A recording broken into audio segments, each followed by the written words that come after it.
The Last Gaze of the Sunset, a story from the Marakele rainforest. The sun began to set, painting the sky crimson over the wild lands of Marakele, one of South Africa's most renowned national parks. The last rays of daylight fell across the endless golden grasslands, creating a scene both raw and breathtaking. The grass swayed gently, the wind whispered through the thick forest groves, signaling that another night was drawing near. In the quiet of this moment, a pride of lions was making its way deeper into the woods. Leading the group was a majestic male lion, his golden mane glowing in the evening light. He strode with power and grace, followed closely by 5 lionesses, their eyes sharp, alert. Each one stayed in formation, silently tracking the fading trail of prey as darkness crept in. Marakele is home to hundreds of species, a treasure trove of biodiversity. But for that very reason, it has also become a target for poachers. Deep in the forest, beneath dry soil and dense grass, they lay massive steel traps meant to kill rhinos for their horns. These traps do not discriminate, and this time, the victim was none other than a king of the wild. The male lion suddenly stopped. The familiar scent of metal and grease drifted through the air. His instincts guided him to investigate. But as soon as he took a step, snap! The steel jaws slammed shut around his front leg. He roared in agony, the sound echoing through the forest, sending birds fleeing in a frenzy while every creature on the ground paused, as if to listen. The 5 lionesses flinched and rushed over. They circled their leader, eyes filled with panic and confusion. One approached and licked around the wound, while the others stood guard, scanning every bush and shadow. Their eyes did not only reflect fear, but helplessness. The lion tried to free himself, but the more he struggled, the more the wound tore open. Blood soaked the ground, sinking deep into the grass like a curse left behind by poachers. The trap was designed for rhinos, heavy, thick, with an unforgiving grip. No animal could escape without tools. The lion gradually collapsed, panting, his amber eyes clouding, like a flame flickering out. Yet the lionesses did not leave his side. They lay close to him, licking the blood, still keeping watch. Not out of hope, but because love refused to abandon him. As dusk fell and the forest turned a deep amber, a miracle arrived, in the form of a man. From a distance came the hum of an engine, low and steady like wind slicing through the tall grass. It was the old pickup truck of Cabello, a young ranger with a deep love for nature. He was returning after his last patrol of the day. For many, going an extra round would be tiring, but for Cabello, it was a moment to listen to the forest's whispers. When the weak roar echoed from the woods, he stopped. It was not the call of a predator, it was a cry for help. He quickly cut the engine, stepped down with flashlight and tranquilizer gun in hand, and pushed his way through the thick grass. What he saw would stay with him for the rest of his life, a massive lion lying in a pool of blood, its leg caught in a rusted steel trap.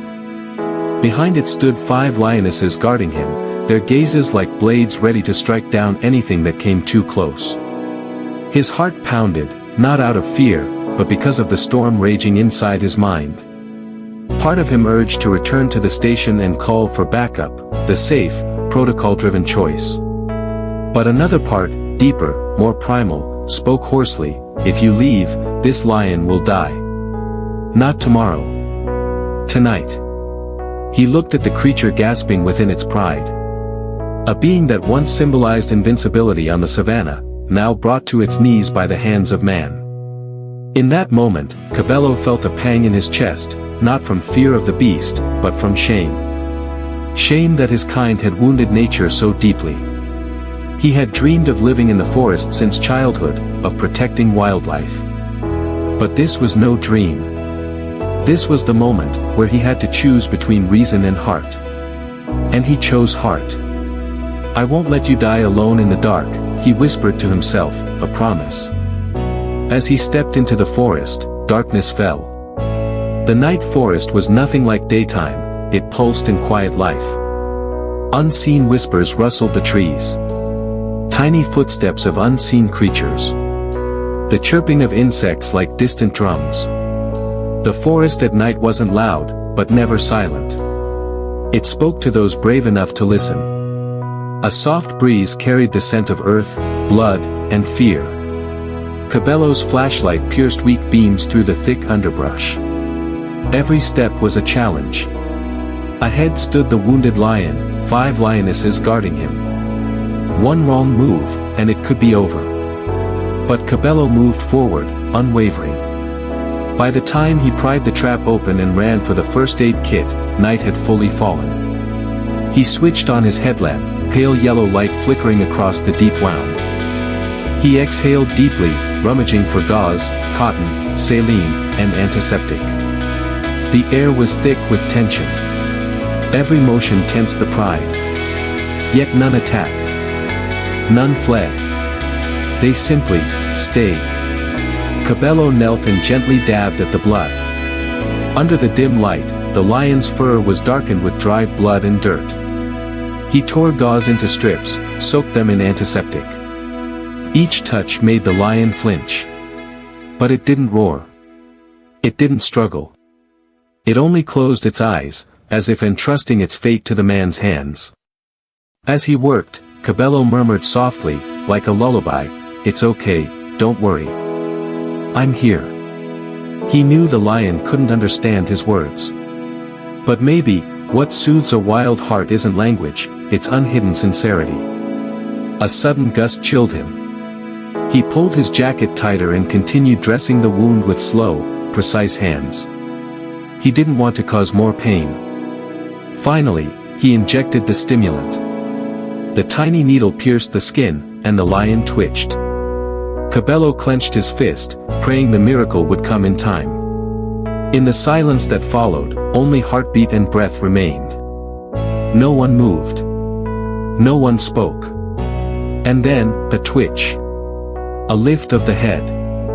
The lion slowly rose. The lionesses immediately rushed to him, rubbing their bodies against his. A gesture shared only in the closest of prides, now, a sign of rebirth.